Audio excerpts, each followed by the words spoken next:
Standard casting के बाद हमने एक ऑलरेडी जो कॉन्सेप्ट पढ़ लिया हुआ है, that is about the direct casting, जिसके अंदर हमने कास्ट वॉल्यूम प्रॉफिट एनालिसिस किया है, ब्रेक इवन एनालिसिस किया है। तो ये दोनों जो है ये साइड बाय साइड चलने वाले कॉन्सेप्ट्स हैं। और तीसरा एक और हम जो यूज करते हैं इसके लिए वो फुल कास्टिंग होता है, या जिसको एब्सॉर्प्शन कास्टिंग भी कहते हैं। तो ये तीन कॉन्सेप्ट्स हैं कास्टिंग के डिफरेंट पर्सपेक्टिव से, जो हम कास्ट की कैलकुलेशन या एक्युमुलेशन की जब हम बात कर रहे थे। तो स्टैंडर्ड कास्टिंग के अंदर बेसिकली हम जितने भी कंपोनेंट्स होते हैं जो हमारे कास्ट से रिलेटेड, और हमारे कास्ट से रिलेटेड कंपोनेंट्स की अगर हम बात करें तो one component is material, the other one is labour, और तीसरा जो होता है दैट इज ओवरहेड।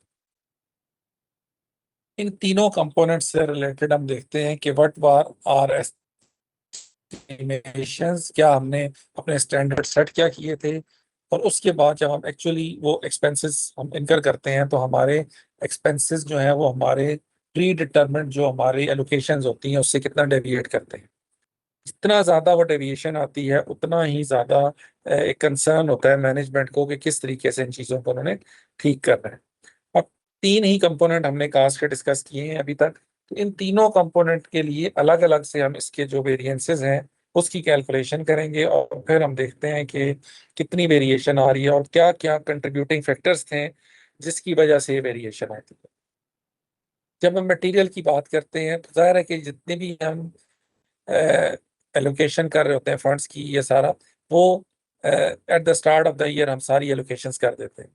और वो एलोकेशंस जब हम कर रहे होते हैं तो उस टाइम पे हम अपनी प्रीवियस ईयर्स के जो डाटा होता है उसको भी देखते हैं, और उसके साथ ही साथ हम फर्दर जो एक्सपेक्टेड इंक्रीज या डिक्रीज डिफरेंट हमारे इंडिकेटर्स हैं उसके अंदर आ रहा होता है उसको भी एड्रेस करना होता है।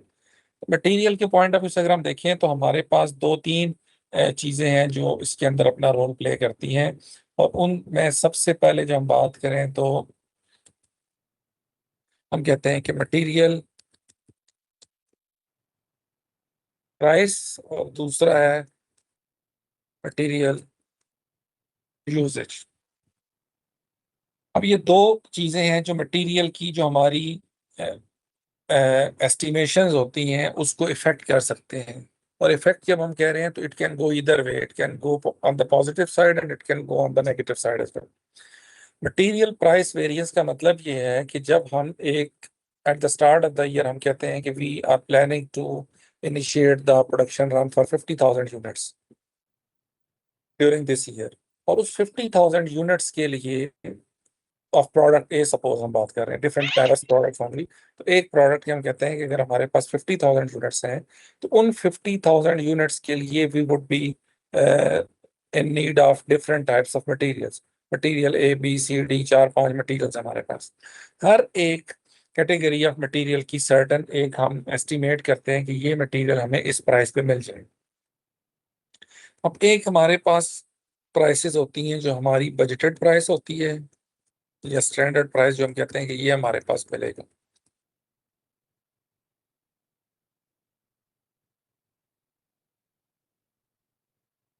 और दूसरा इसका हम कंपैरिजन करेंगे एक्चुअल प्राइस के साथ। ये ऐसे ही है कि हम घर से कोई चीज लेने के लिए जाते हैं मार्केट, और हम ये एज्यूम कर रहे होते हैं कि लास्ट टाइम हमें ये चीज सपोज 1,000 रुपीज की मिली थी, तो इस दफा भी हो सकता है 1,000 की थी तो 1,100 की मिल जाएगी, या इस तरह से हम एक एस्टिमेशन के साथ जाते हैं।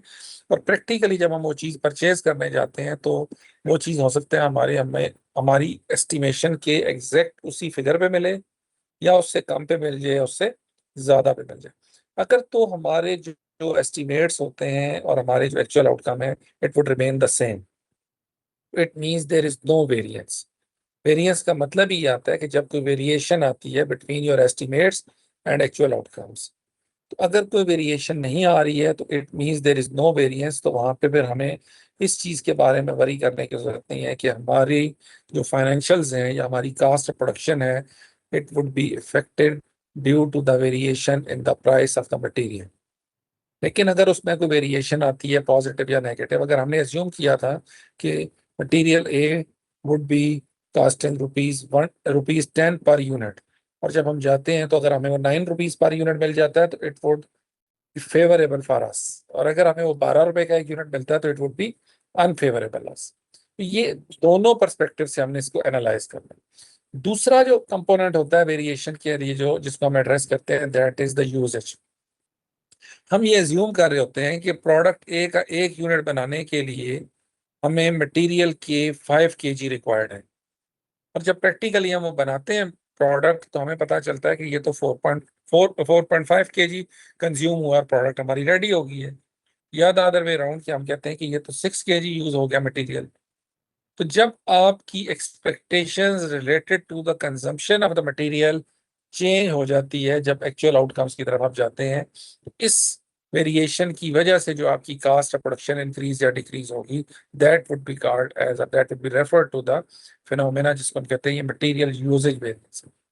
कि प्राइसेस उतनी ही हैं, या प्राइसेस में जो वेरिएशन थी वो कंपोनेंट प्राइस वेरिएंस के अंदर हम एड्रेस करेंगे, लेकिन जो मटेरियल की कंजम्पशन में वेरिएशन आई है, उस वेरिएशन की वजह से जो प्राइसेस हमारी इंक्रीज होगी, that would be addressed in the material usage variance.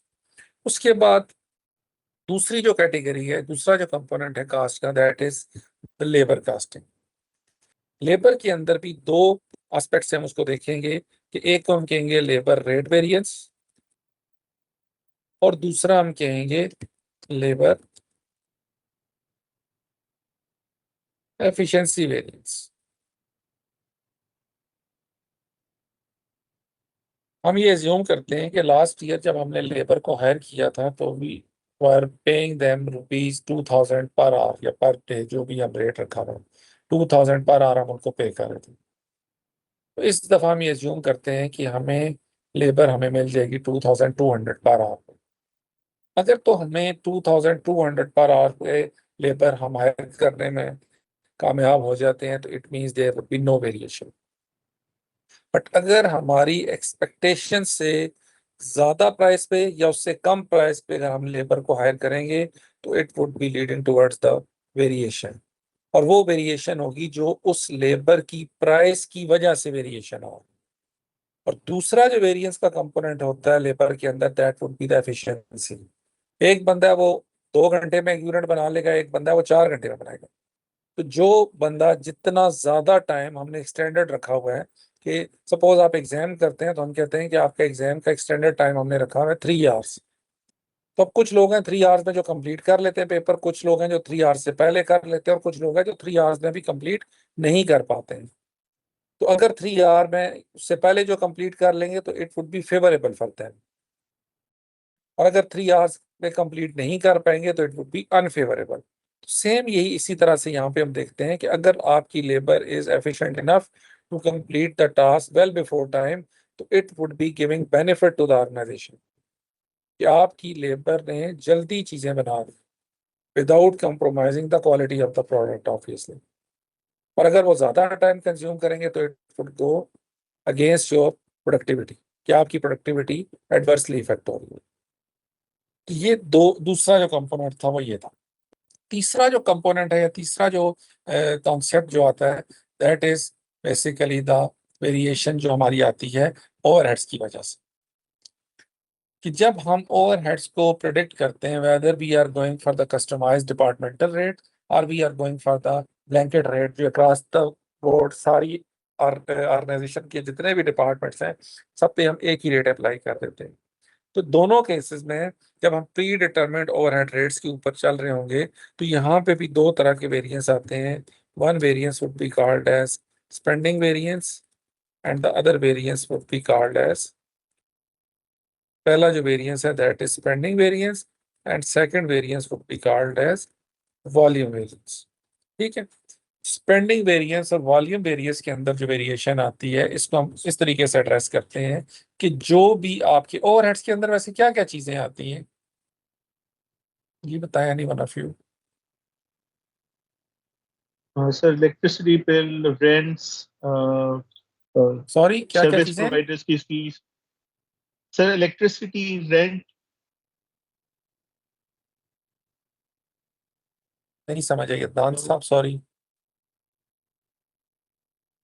Sir मेरी आवाज आ रही है तो? जी जी, आप बताएं please. Sir electricity, rent, yes, indirect ये जो कॉस्ट होती है एग्जैक्टली सर। जितने भी इनडायरेक्ट कास्ट के कंपोनेंट हैं which can not be charge to a single unit of product directly, उनको हम कहते हैं कि ओवरहेड्स हैं। अब हमने एज्यूम ये करना हुआ है, किया हुआ है कि हमारे ओवरहेड, सपोज हम एज्यूम करते हैं, आप अपने डोमेस्टिक यूनिट की एग्जांपल ले लें। अगर आप कहें कि जी हम इस दफा ये एज्यूम कर रहे हैं कि हमारा इलेक्ट्रिसिटी का जो बिल है दैट वुड बी 50,000, तो जरूरी तो नहीं है कि वो 100% 50,000 ही आएगा, हो सकता है 50 भी आ जाए, हो सकता है उससे कुछ कम पैसे आ जाए, हो सकता है कुछ ज्यादा आ जाए।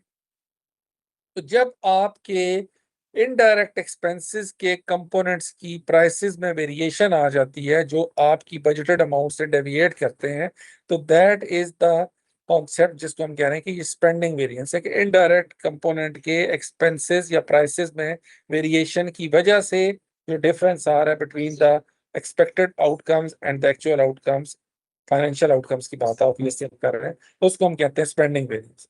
और दूसरा जो कॉन्सेप्ट है that is the volume variance, कि जब आप कह रहे हैं कि हम 10,000 यूनिट बनाएंगे, किसी भी वजह से आप डिमांड नहीं आती है या whatever the reason is, आप 6,000 यूनिट बनाते हैं, या डिमांड बहुत ज्यादा आ जाती है और आप 12,000 यूनिट बना लेते हैं। दोनों सूरतों में जब आप अपनी estimated figure of the production से डेविएट करेंगे, तो इससे भी आपकी कास्ट के अंदर फर्क आएगा। और इसको हमने जब डिस्कस किया था, तो हमने इसके लिए जो कॉन्सेप्ट डिस्कस किया था कि जो आपकी फिक्स्ड कास्ट पर यूनिट है वो इन्वर्सली प्रोपोर्शनेट होती है आपकी प्रोडक्शन वॉल्यूम के साथ। अगर आप एक कैब में 3 लोग बैठ के जा रहे हैं तो तब भी कैब वाला उतने ही पैसे लेगा, और अगर आप अकेले जा रहे हैं तब भी कैब वाला टोटल उतने ही पैसे लेगा, ऐसा ही है। लेकिन टोटल तो would remain the same, but when we would be talking about the per unit, तो पर यूनिट जो है वो इनवर्सली प्रोपोर्शनेट हो जाता है, और वो आपकी प्रोडक्शन वॉल्यूम जितना इंक्रीज होता चला जाता है, आपकी पर यूनिट फिक्स्ड कास्ट जो है वो डिक्रीज होती चली जाती है। तो ये 3 कॉन्सेप्ट थे जिसकी हमने जो स्टैंडर्ड कास्टिंग के अंदर पढ़े थे। इसके जो न्यूमेरिकल के क्वेश्चंस और वो चीजें हैं वो ऑलरेडी आपने एक्सेस की हैं या नहीं की हैं, वो प्लीज मुझे बताएं। जिन लोगों की ये क्लास मिस हुई थी स्पेसिफिकली उन लोगों से पूछ रहा हूँ।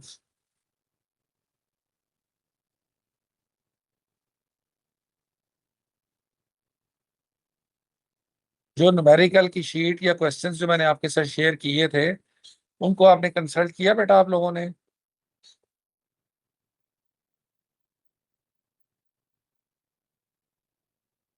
पहले तो ये बताएं ना, ये किसकी फरमाइश किसकी थी कि ये टॉपिक पढ़ना है, ताकि मैं उन्हीं से पूछूं ना फिर। अस्सलाम वालेकुम। सॉरी, वालेकुम अस्सलाम। जी जी बताइए प्लीज। जी सर, सरसरी तौर पे देखा था लेकिन समझ नहीं आ रहा था, तो फिर अब मैं ज्यादा इन डेप्थ देख नहीं पाया था उसको। अब कुछ समझ आई है बात की ये है क्या चीज? जी जी जी जी सर, कॉन्सेप्चुअली ठीक इट है, इज ऑलमोस्ट 100% ओके। बहुत सिंपल है, और इट इज बिल्कुल सिंपल पर्टिनेंट टू है। द प्रीवियस जो हम कॉस्ट ऑफ प्रोडक्शन कैलकुलेशन कर रहे थे, तकरीबन उसी फॉर्मेट पे ये बेस्ड है। इस तरह ना देखें, इसमें जो कास्ट अकाउंटिंग या इसकी मैनेजमेंट अकाउंटिंग है, तो इसके अंदर सिवाय कोई एक दो चीजों के ना बाकी हम कोई स्पेसिफिक कोई आप ये कह लें कि जो फॉर्मेट्स हैं, we would not be following those formats religiously.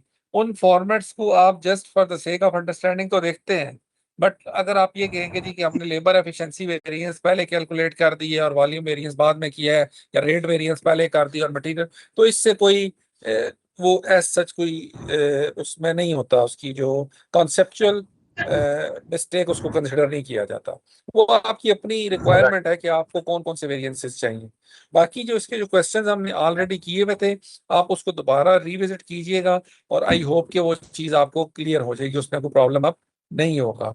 Unfortunately अब आप, मुझे नहीं पता कि इसकी रिकॉर्डिंग का क्या स्टेटस है, क्या नहीं है, आपको मिली या नहीं मिली है, क्योंकि मेरे एक्सेस में तो नहीं आई थी, तो मैंने तो फिर सरेंडर नहीं कर दिया, नहीं मैंने सर, कहा जी। रिकॉर्डिंग नहीं हाँ, सर, बस नहीं वही मिल मैंने रही। कहा ना, अगर मैंने तो नहीं। मिल रही होती तो फिर आपको जहमत नहीं देते सर। नहीं नहीं, रिकॉर्डिंग ना वो यही है, नहीं जहमत का कोई इशू नहीं है, लेकिन ये है कि अगर रिकॉर्डिंग होती तो वो ज्यादा। लेकिन चलें, अभी हम इसका एक क्वेश्चन कोशिश में, वैसे जो क्वेश्चन किया था मैं देखता हूँ अगर इस शीट में है आपको। सर ऐसा करें कि बजटिंग जो है वो उसको रिकैप कर लें, इसका हम न्यूमेरिकल रिव्यू कर लेते हैं। वहां पे अगर कोई डिफिकल्टी होगी तो हम ग्रुप में फिर आपसे पूछ लेते हैं। बिल्कुल ऐसा ही है। मैं वैसे आपको थोड़ा सा क्विकली यहाँ पे बता देना चाहता हूँ ना, ताकि वो आपको क्लियर हो जाए। आप लोगों ने राइट। तो यार बातों बातों में बहुत सारा कुछ पढ़ लिया वैसे।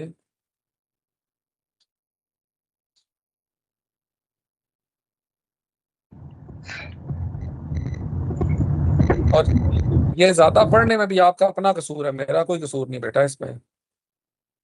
आप लोग जब क्लास में कुछ नहीं पूछोगे तो मुझे तो कोई हर्डल नहीं आ रही दरमियान में, तो मैं तो फिर नॉन स्टॉप चलता जाऊंगा आगे, बस ठीक है। कैरी ऑन सर, योर अच्छा काइंडनेस। ये ग्रेटफुल। ये है ना, ये देखें, ये जो है ना, ये वाला जो पोर्शन है ना, आप पेज जो शीट आपके साथ शेयर हुई है, पेज 43 से ऑनवर्ड आप थोड़ा सा देख लीजिएगा। फिर भी अगर आप लोगों को समझ नहीं आती, सिर्फ इसमें जो एक कॉन्सेप्ट जो समझने वाला है, that is about the budgeted activity, और सॉरी ये जो बजटेड अलाउंस वाला जो है, तो वो बजटेड अलाउंस वाला कॉन्सेप्ट आप देख लीजिएगा। ये यहाँ पे इसमें आया हुआ है बजटेड अलाउंस।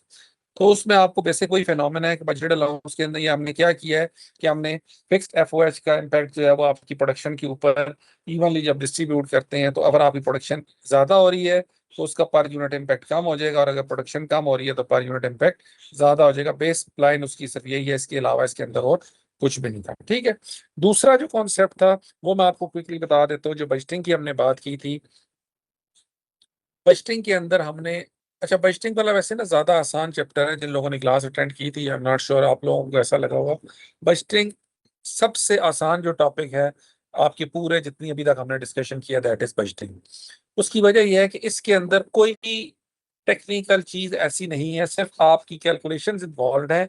और आप अगर calculations as per the given जो उसकी जो टर्म्स एंड कंडीशंस दी हुई है क्वेश्चन की, उसके अंदर रहते हुए आप प्रोसीड करते हैं, तो फिर किसी किस्म की कोई आपको रिस्ट्रिक्शन इसमें नहीं फेस करनी पड़ती है।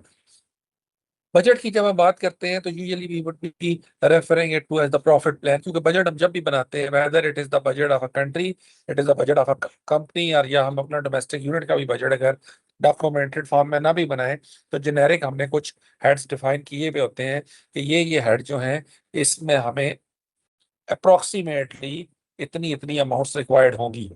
जैसे अगर आप अपने डोमेस्टिक यूनिट का बजट की लिस्ट बनाए, तो आप क्या क्या चीजें उसमें जो ब्रॉडली कैटेगराइज करें, तो कौन कौन से कंपोनेंट्स हैं जो आप कहेंगे जी कि हमारे बजट का पार्ट होते हैं।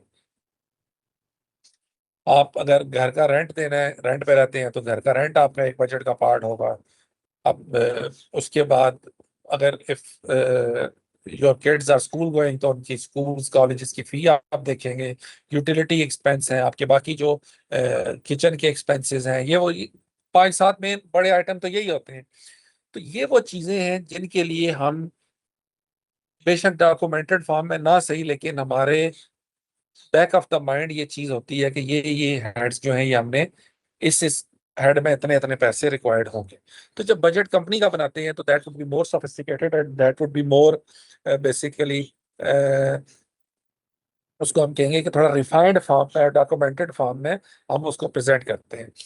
बजट का जो पर्पस है वो यही है कि हम अपने जो आने वाला टाइम है उसके बारे में हम प्लान कर रहे होते हैं कि what would be the sources of fund and what would be the uses of fund, और कैश इनफ्लो कितना आएगा, कैश आउटफ्लो कितना होगा, और किस किस हेड में कितनी कितनी अमाउंट्स हमने यहाँ पे यूटिलाइज कर रही होंगी। तो ये सारी की सारी जो डिटेल है, इसको हम बजटिंग में कंसिडर करते हैं। दो तरह के बजटिंग की हमने बात की थी, one was the periodic and the other one was capital budgeting. Capital budgeting हमने लास्ट क्लास या उससे लास्ट क्लास में ऑलरेडी कर ली, जिसमें हमने इन्वेस्टमेंट अप्रेजल्स की बात की, जहां पे हमने पे बैक पीरियड की बात की है, इंटरनल रेट ऑफ रिटर्न और नेट प्रेजेंट वैल्यू की बात। That is basically the capital budgeting, where we are suppose to check or analyze the feasibility of any long term project, कि whether we should execute that project or not। और beforehand हम उसका analysis करते हैं, और उस analysis की outcomes की बेसिस पे we would be in a better position to decide about the selection or rejection of any particular project। ये तो पहली जो चीज थी, that was about the capital budget. दूसरा जो बजट है दैट इज पीरियोडिक बजट, और पीरियोडिक बजट के अंदर यूजुअली हम वो बजट की बात कर रहे हैं जो हमारा एक साल के अंदर के स्पैन ऑफ उस टाइम स्पैन के अंदर जो है चीजें आ रही होती है। Capital budgeting is usually meant for the long term, 2 4 5 6 10 साल की लिए प्रोजेक्ट्स जब आते हैं, तो वहां पे हम उनका एनालिसिस करते हैं जो हमने क्वेश्चंस में किया। पीरियोडिक बजट के अंदर हमारी जो डे टू डे एक्टिविटी हो रही होती है उससे रेलेवेंट चीज़ों को हम एड्रेस करते हैं। यहाँ पे हम कैश का बजट बनाते हैं, हम सेल्स का बजट बनाते हैं, हम परचेजेस का बजट बनाएंगे, और सो ऑन सो फोर्थ। तो इसके अंदर हम इस तरह से चलते हैं। बजट जब भी हम बनाएंगे तो it would definitely be based on certain facts and figures. कोई हमारे पास ऐसा जो डाटा अवेलेबल होगा जिस डाटा को यूज करते हुए we would be preparing budget. वो डाटा हमारी अपनी ऑर्गेनाइजेशन का हो सकता है, हमारी इंडस्ट्री जिसमें हम ऑपरेट कर रहे हैं उसका हो सकता है। अगर हम नई ऑर्गेनाइजेशन बना रहे हैं तो definitely we would not be having the preceding year's data available with us, and we have no other option except to go for the industry averages. And if the volume and quantum of the organizations operating in the industry are different as compared to the volume and quantum of our organization, so we would not be in a position to rely on the industry averages at that time as well. फिर हमारे पास एक ही option रह जाएगा, और वो ये होगा कि हम बिल्कुल स्क्रैच से शुरू करें। और फिर हम उस स्क्रैच से शुरू करते हुए जो हमारी जो एक्टिविटी की डिटेल्स हैं उनकी बेसिस पे हम अपने बजट की सारी जो फिगर्स हैं वो जॉट डाउन करें। कुछ बजट्स होते हैं जिसमें हम यूजुअली हमने जो बात की है प्रीसीडिंग ईयर्स के डाटा पे बेस करते हैं, but there are budgets where the preceding years data is not symmetrical, या वो किसी एक यूनिडायरेक्शनल डाटा नहीं है बल्कि वो बड़ा अनइवन वोलेटाइल डाटा है। तो वहाँ पे भी हम प्रीसीडिंग ईयर्स के डाटा पे रिलाई नहीं कर सकते, वहाँ पे भी हम फिर स्क्रैच से शुरू करते हैं। जब हम प्रीसीडिंग ईयर्स के डाटा पे रिलाई नहीं कर सकते या हमारे पास प्रीसीडिंग ईयर्स का डाटा नहीं होता in case of the new project और न्यू बिजनेस, तो वहां पे जो हम बजट बनाएंगे that would be called as the zero based budgeting. कि हमारे पास कोई पुराना डाटा नहीं है जिसको बेस बना के हम प्रोजेक्शन करेंगे। तो इस तरह की केस में हम इसको कहते हैं जीरो बेस्ड बजटिंग। बाकी पीरियोडिक बजट की जहां तक बात है तो पीरियोडिक बजट के अंदर हम कैश का बजट भी बनाते हैं, हम सेल्स का बजट भी बनाएंगे, हम परचेज का बजट भी, हम बहुत सारे बजट बनाते हैं। और वो सारे बजट जो होंगे वो one way or the other पर जाके आगे अपना रोल प्ले करते हैं। अब बजटिंग का मुझे नहीं पता कि आपने चैप्टर जो क्वेश्चन हमने किया था वो भी आपने रेफर किया है उसको या नहीं किया। मैं जस्ट देख लेता हूँ कि यहाँ पे अगर हमारे पास अवेलेबल है शीट के अंदर। इसी शीट पे किया था, एक्सेल की शीट पे किया था बेटा?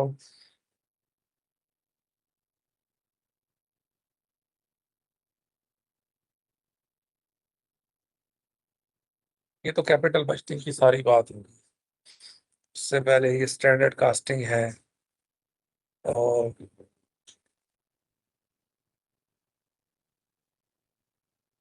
ये मैंने आपको ऐसे क्वेश्चन दिया था बजटिंग का, ये आप लोगों ने किया था ये वाला क्वेश्चन, ये जो अभी स्क्रीन पे मुझे नजर आया है।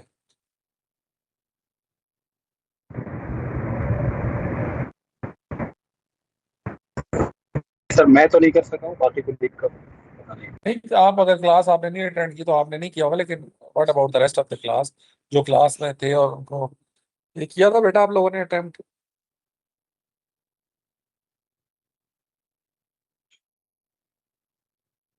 हम ना बिजनेस कम्युनिकेशन का सब्जेक्ट एक होता है हमारे यहाँ पे मैनेजमेंट साइंसेज में, जो आपका तो चले आप तो वो एमबीए के दूसरे स्टूडेंट है ना, तो जो अंडर ग्रेड स्टूडेंट होते हैं तो उनको हम पढ़ाते हैं। उसमें ना बिजनेस कम्युनिकेशन के अंदर एक डिफरेंट टाइप्स ऑफ कम्युनिकेशन होती है जिसमें से एक होती है नॉन वर्बल कम्युनिकेशन। तो नॉन वर्बल कम्युनिकेशन के डिफरेंट एस्पेक्ट्स उसमें हम बताते हैं कि हमारी जो जेस्चर्स हैं, हमारे पोस्चर्स हैं, हमारे फेशियल एक्सप्रेशन है, उसमें से एक जो कॉन्सेप्ट है दैट इज या एक जो उसमें से कंपोनेंट है नॉन वर्बल कम्युनिकेशन का, वो साइलेंस भी होता है। कि साइलेंस का मतलब ये होता है कि एट टाइम्स आप, जैसे मैंने अभी आपसे पूछा आपने किया है, आप में से किसी ने जवाब नहीं दिया, लेकिन आपकी साइलेंस जो है दैट इज कम्युनिकेटिंग कि you people didn't attempt that question, तो मुझे आपका आंसर मिल गया है। तो इस तरह तो बेटा फिर काम नहीं चलेगा ये, अगर इसको आपने अटेम्प्ट नहीं किया तो कल को पेपर में इस तरह क्वेश्चन आ गया तो फिर आप लोग कहोगे जी हमें तो समझ ही नहीं आया कि क्या किया।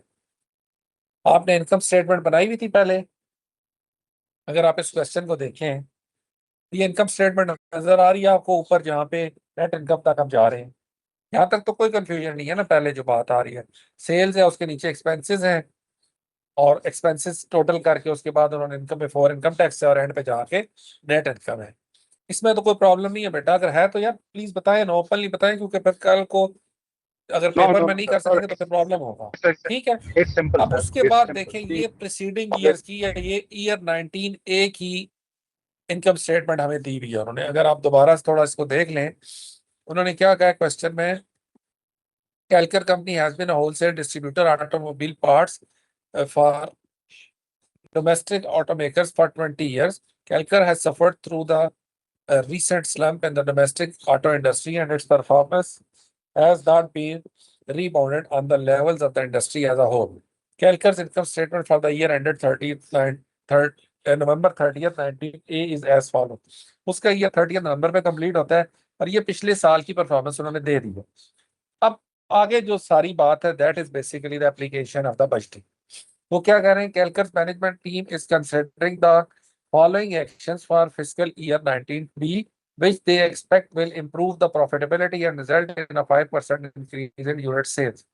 वो कहते हैं कि अगर हम ये काम कर लेंगे तो हमारी सेल्स जो है वो 5% इंक्रीज हो जाएंगी।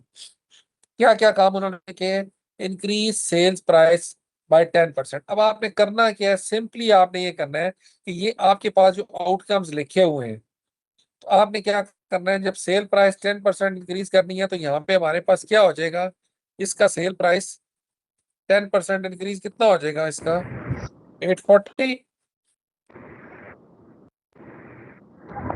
plus 840 ऐड हो जाएगा सर 840 ऐड हो गया। ठीक है, अब ये थाउजेंड्स में फिगर है सारी।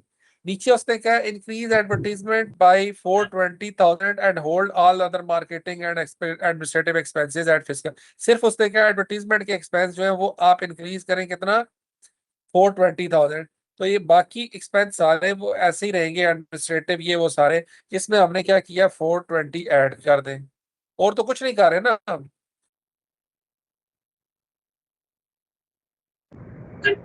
राइट। ठीक है, यस सर। ये देखने में आपको लगता है कि मुश्किल चीज है, मुश्किल तो कुछ नहीं है। उसने बाकी क्या कहा, and hold all other marketing and administrative expenses. तो हमने बाकी एडमिनिस्ट्रेटिव एक्सपेंसेस को और मार्केटिंग एक्सपेंसेस को चेंज नहीं किया, सिर्फ जो उसके अंदर उसने हमें चेंजेस कही है हमने वो सिर्फ चेंजेस यहाँ पे इनकॉर्पोरेट कर देनी है, बस दैट्स इट। उसके बाद वो कह रहे हैं improve customer service by increasing average current assets by total of 300,000 and hold all other assets at fiscal A. हमारा एसेट्स यहाँ पे, एसेट्स का वो लिंक है इनकम स्टेटमेंट के अंदर,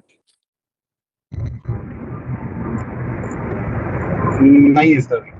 नहीं है, इसको अभी छोड़ दें। इनकम स्टेटमेंट में तो एसेट्स ही आते ना बेटा, ये तो एज इट इज छोड़ नहीं है दिया। सर। सिर्फ इससे रिलेटेड जो बात है वो ये नीचे है, ये डी पॉइंट पढ़े। उसने क्या कहा है कि आप अपने एसेट्स को इंक्रीज करें 3 लाख रुपए से। अब वो कह रहा है finance the additional assets at an annual interest rate of 10%।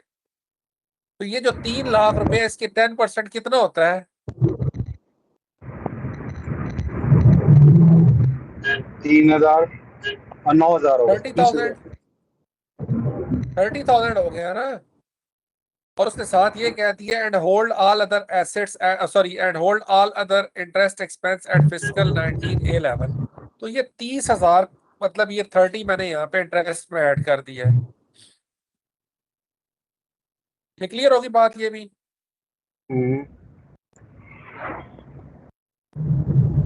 यहाँ तक क्लियर है बेटा सबको जी? नहीं सर, ये पॉइंट क्लियर नहीं हुआ, ये क्या मतलब आप तीन एक काम हजार करें ना, मैं आपको बताता हूँ, ये दो चीजों को आप क्लब करके पढ़े। एक मिनट, एक मिनट सर। सर ये आप 30 जो है ना एब्रिवेटिवली 30 कम लिख रहे हैं कि 30,000 पूरा लिखना है? 30,000 को क्या करूं, सर आपने 140 के साथ 30 ऐड किया ना, 30,000 नहीं ऐड किया तो नहीं आप तो ये सारी फिगर्स थाउजेंड्स में है ना अदरान साहब, ये सारी फिगर थाउजेंड्स में है, ऊपर लिखा नहीं, शुरू में बताया ना। अच्छा ओके 330 अज्यूम कर लें हम। ये हाँ, ये 420,000 भी तो 420,000 उन्होंने कहा था, मैंने 420 ऐड किया है यहाँ पे भी।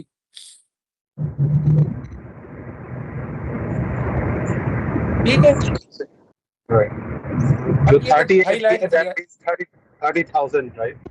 अब ये देखिए वो कह रहे हैं कि आपने अपने करंट एसेट्स को एनहेंस करना है 3 लाख रुपए से। और इन 3 लाख रुपए के एसेट्स को खरीदने के लिए जो आपने पैसे लेने हैं वो किसी से लोन लेना है। डी और सी को इकट्ठा पड़े ना। डी में क्या लिखा उसने, finance the additional assets at an annual interest rate of 10%। बाकी interest expense as it is रहेगा और ये 10% उसमें ऐड हो जाएगा। तो 3 लाख का 10% कितना आएगा इंटरेस्ट? 20,000 आ जाएगा। वो 30 मैंने वहां ऐड कर दिया। ठीक है। Improve the quality of the products carried. This would increase the unit cost of goods sold by 4%. Cost of goods sold या cost of sale one and the same thing. तो 4% इंक्रीज करनी है। तो जितनी ये है 6,300 है, तो इसमें 4% ऐड कर ले इसका।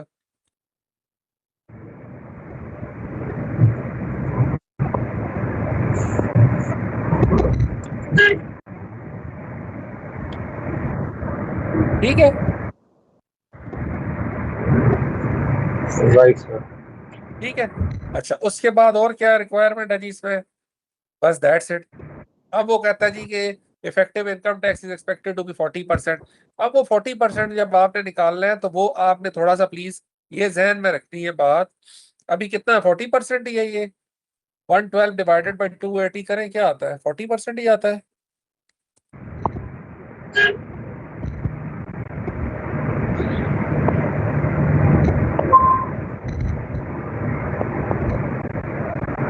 %40 आ रहा है ना सामने आपके। ठीक है। अब आपने यहां तक आना है, इस जगह तक। ये जो आपकी अमाउंट है ना, यहां तक पहुंचना है आपने, यहां तक। ये 280 था, 280 वाली जो अमाउंट आई है ना, इधर तक आपने पहुंच जाना है। और जो भी आंसर आपका आएगा, भाई किसी का यार अनम्यूट है प्लीज। जो भी आपके पास आंसर आएगा, जैसे ये आंसर क्या आता है अभी आपको एक नहीं बताया, मैं आपको करके बता देता हूँ। ये कितना आ जाता है जी? 8,400 और 840 कितना आ जाएगा?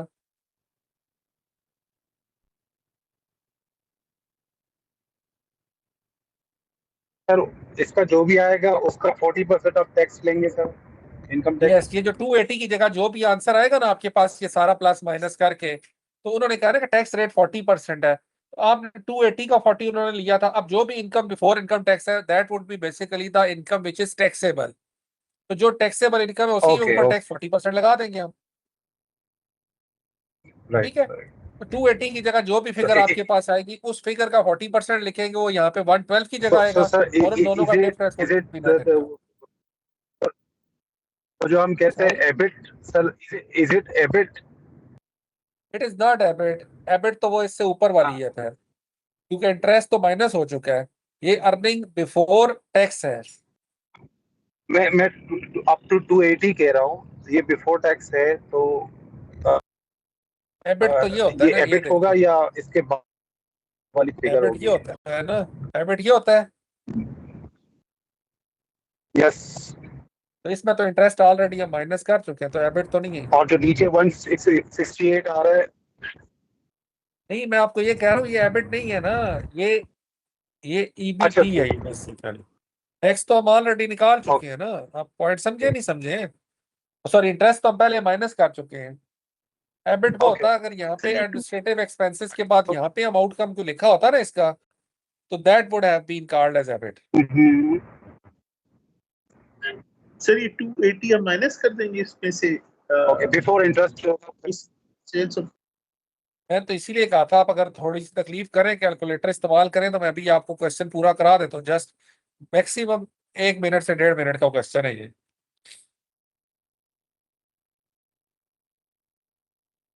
सॉरी।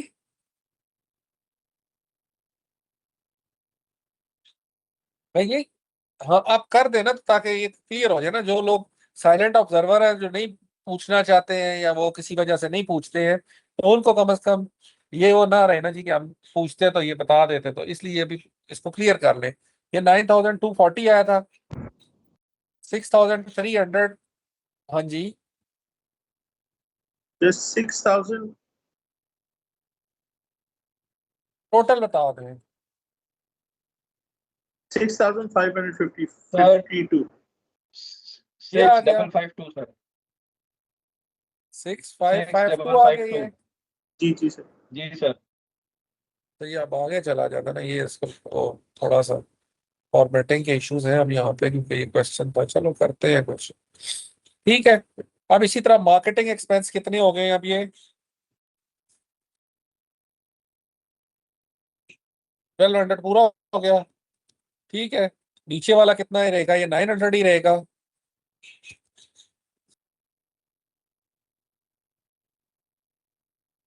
ऐसे ही है ना, जी सर, ये 170। 170 है। अब ये टोटल एक्सपेंसेस आप निकाल लें, 9240 को छोड़ दें, ये 6552, 1200, 900 और 170, इसका टोटल बता दें कितना होता है।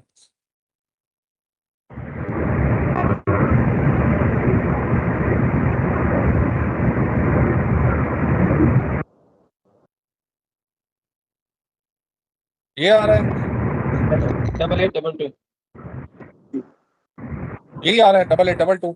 अब ये यस 9240 सर। आपके पास नई वाली सेल आई थी, इस सेल में से आप ये एक्सपेंसेस माइनस कर दें, 9240 माइनस 8822, 418। 418 आ गया। अब इस 418 का आपने 40% निकालना है बेसिकली। इसका 40 418 समझ आ गई ना, 40% कहां से आया है। 167 राउंड करके लिख देते हैं, कोई बात नहीं है। अब डिफरेंस कितना आ जाएगा,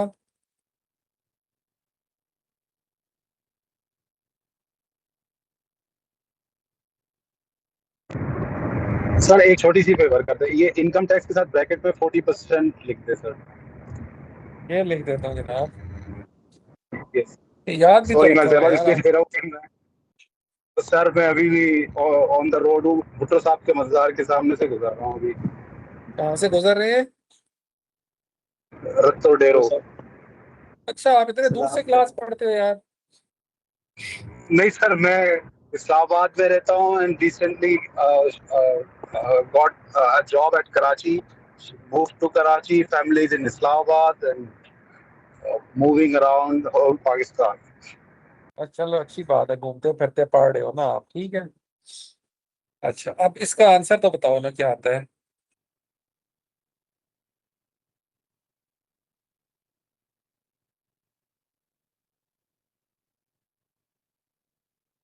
यही आता है,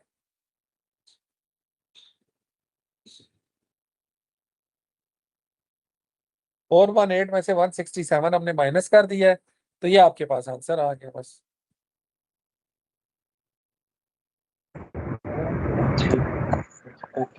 So the sorry net income has 250, been increased.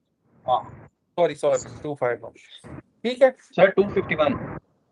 अब ये आपके पास प्रॉफिट आ गया रिवाइज्ड वाला। तो ये अब आपकी ये जो बनी है ना, that is basically the projected income statement.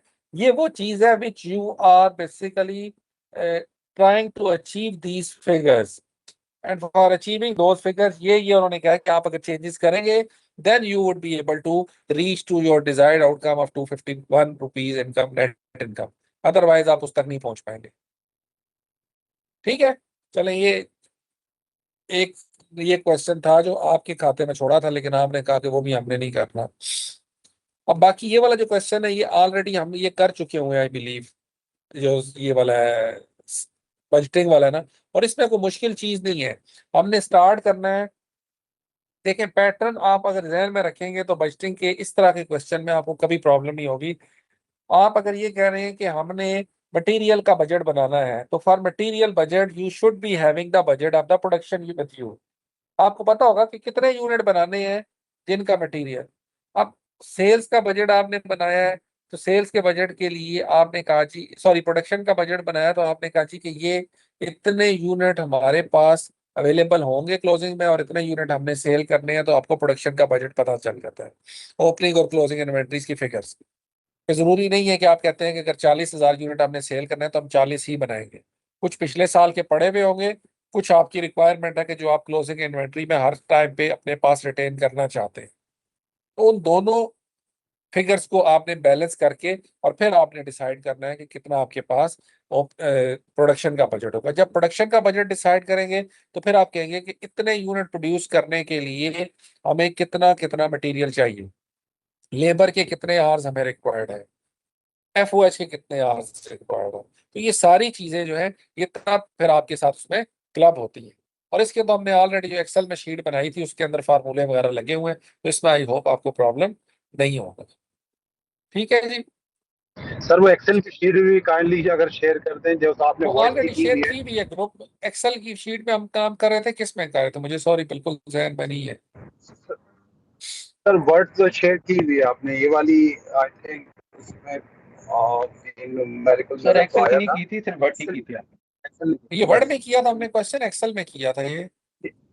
Sir Excel में किया होगा, वर्ड में सर, नहीं किया। सर ये अब मुझे भी तो नहीं पता, ये आपको नहीं पता तो मुझे तो बिल्कुल भी नहीं पता होगा कि किस में किया था यार। सर जो इतने मैं लोग देखा अब वर्ड वाली फाइल, जो वर्ड वाली फाइल शेयर की है उसमें ये है, ये वाला क्वेश्चन है उसमें, ये जो नहीं, अभी आप क्वेश्चन दिखा सॉल्व रहे हुआ हुआ उसमें। थे। सर न्यूमेरिकल यस हुआ हुआ है बिल्कुल उस पर, वर्ड वाले में उसमें हुआ है, सॉल्व हुआ हुआ तो लेकिन बस ठीक है, फिर एक्सेल उसी में वाला किया अगर होगा कर दें तो मुझे। थोड़ा सा और अंडरस्टैंडिंग। नहीं, मुझे याद नहीं है कि एक्सेल की शीट में, क्योंकि हर क्लास में अलग अलग तरीके से न्यूमेरिकल होते हैं ना, मुझे अब इस तरह याद ही नहीं है कि आप लोगों ने किस तरह किया था ये वाला क्वेश्चन। वर्ड की फाइल में आप कह रहे हैं हुआ हुआ है, कहाँ हुआ है मुझे तो नहीं नजर आ रहा।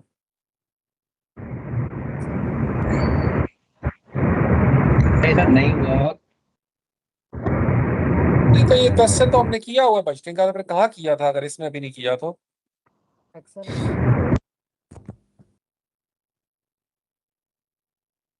ये पूरा क्वेश्चन हमने क्लास में किया हुआ है, ये आप कैसे कह सकते हो नहीं किया हुआ। नहीं सर, वो वर्ड में नहीं किया हुआ, सर मैं ये कह रहा इसमें किया हुआ तो। मैंने क्लास क्योंकि में हमने क्लास नहीं क्वेश्चन ली ये थी। सर किया है ये कि नहीं किया। सर ये वही शीट फाइल है जो आपने शेयर की हुई, वही ओपन की हुई है ना आपने, मैं ये यही वर्ड पूछ रहा हूँ, फाइल तो है। इस फाइल में देख रहा हूँ कि इसमें कहाँ ये हुआ हुआ है, आप कह रहे हैं उसमें हुआ हुआ है। नहीं सॉल्व नहीं हुआ क्वेश्चन। सलामकुम सर। सर ये हाँ। मैंने शेयर किया है ग्रुप में दोबारा, उसमें मैंने लिंक किया है उसको ना, काइंडली देखिए ग्रुप में नीचे नहीं, शेयर सॉल्व हुआ हुआ हुआ हुआ है है सर। क्वेश्चन। जी सर हुआ हुआ है, बस नीचे ठीक है, मैंने हुआ शेयर हुआ किया। नहीं, ग्रुप में इन्होंने शेयर कर दिया, बस थैंक यू। ये थैंक यू। व्हाट्सएप ग्रुप में शेयर कर दिया आपने अच्छा, ये एक्सेल वाला। Post sir mid term, yes, ये इन्होंने ये post mid sir term already वाली शेयर फाइल हुआ है। हुआ है सर। बस ठीक है, अब दोबारा चले, हो गया कोई बात नहीं, आपने कर दिया तो अच्छी बात है। सर इसमें ये पड़ी है फाइल यार, ये वाली, यस, ये फाइल। और मिड टर्म के बाद वाली फाइल हमें शायद वो फाइल मिल नहीं रही थी ना उस टाइम पे, तो हमने जी फिर इस सर फाइल में काम किया था। जी सर आपने नई फाइल बनाई थी। सर नई फाइल बनी है एक्सक्यूज तो। मी, जी जी ये प्लीज। इन्होंने कौन से ग्रुप में शेयर किया है? ये जो 663 वाला ग्रुप है इसी उसमें ग्रुप तो नजर उसी नहीं आ ग्रुप रही में है। शेयर हुआ है, मैंने अभी देख ली है, शहजाद साहब ने शेयर किया है बिलीव। पर सर नाम, दोबारा यही वाला कर सॉरी दें सर, ताकि किसी को मसला ना। सरफराज सरफराज साहब सर। आपने शेयर किया ये। जी सर। सरफराज साहब, सॉरी सॉरी, मैं नाम पढ़ा जल्दी में था, ध्यान दोनों तरफ है ना, तो लैपटॉप नहीं पे भी देख रहा हूँ, इधर भी देख रहा हूँ। ठीक है, सर। ये सरफराज साहब ने शेयर किया है ग्रुप में, लेकिन अगर फिर भी ठीक, आपको नहीं है तो दोबारा शेयर कर देते हैं, कोई इशू नहीं। सरफराज साहब मिल गया थोड़ी सी सर, फेवर ठीक प्लीज है। करें, ये फाइल ही दोबारा शेयर कर दें। जी सर मैं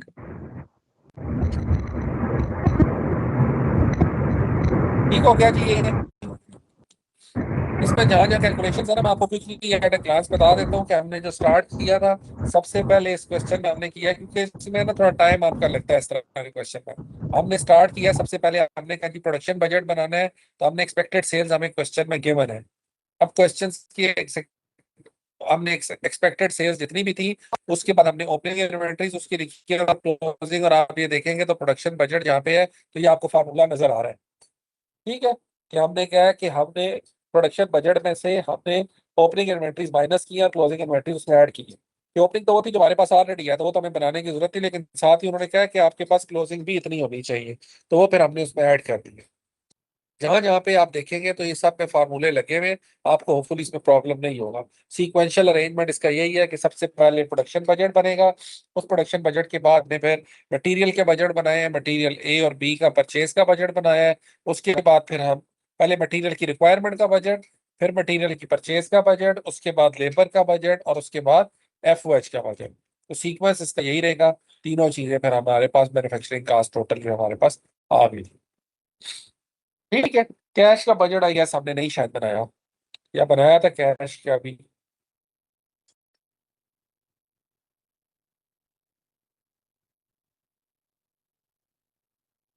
कैश के बजट के तो वैसे ही आप लोग एक्सपर्ट लोग हो गए यार, कैश का बजट तो आप लोग बनाते नहीं रहते हो। तू सरफराज साहब एक्सपर्ट है आपके लिए कैश बजट के?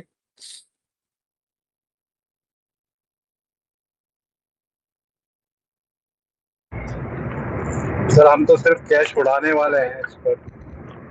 क्या करने वाले हैं? कैश उड़ाने वाले सर, खर्च करने वाले। तो खर्च वही करता है ना जिसको पता होता है, जो बजट बनाएगा तो खर्च करेगा, जिसको बजट ही नहीं होगा वो खर्च कहाँ से करेगा?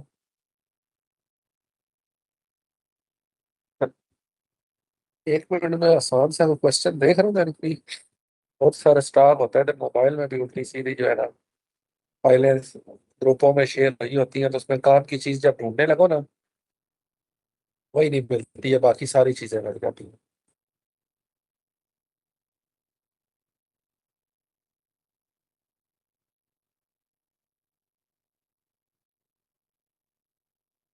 सिर्फ एक मिनट वेट करें। अगर कैश बजट का क्वेश्चन मुझे मिल गया ना तो वो क्वेश्चन, अदरवाइज प्रैक्टिकली ना वो अच्छा क्वेश्चन होता है, सिर्फ एग्जाम के पॉइंट ऑफ व्यू से नहीं कह रहा हूँ, जनरली वो अब वो नहीं मिलने वाला हमें।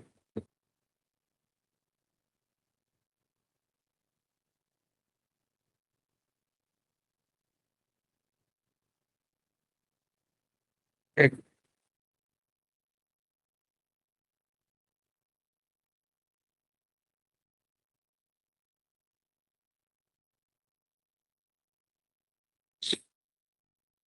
एक पहुंच गए, शोर ढूंढना चाह रहे थे।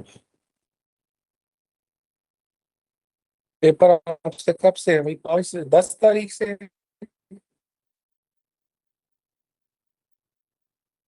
ये 10 तारीख से पेपर शुरू हो बारह रहे हैं। ये तो मेरा ख्याल बारह आखिरी पेपर हो गया ना, ये तो एंड पर ही चला गया था पेपर। जी नहीं सर, ये पहला पेपर है। अकाउंटिंग का पहला पेपर है? यस सर, 12th को। नहीं नहीं यार, ये तो एंड पे ले गए थे हम इसको। नहीं नहीं सर, 13 रिवाइज हुई है तारीख को डेट। पहला पेपर।